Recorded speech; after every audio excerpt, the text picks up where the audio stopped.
നോക്കിയ അവിടെ സൗണ്ട് കേൾക്കണ്ടായിരുന്നു കരയുന്നത്.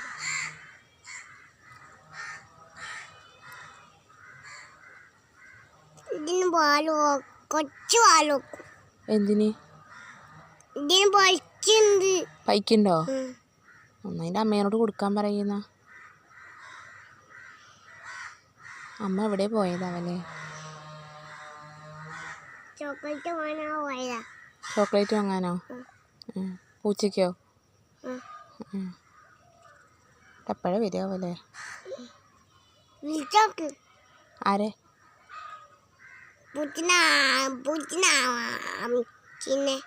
പൂച്ചൻ്റെ അമ്മേനെയോ? നിൻ്റെ എന്താ പൂച്ചൻ്റെ അമ്മേൻ്റെ നമ്പർ ഇല്ലല്ലോ, അപ്പം എങ്ങനെ വിളിക്കുക?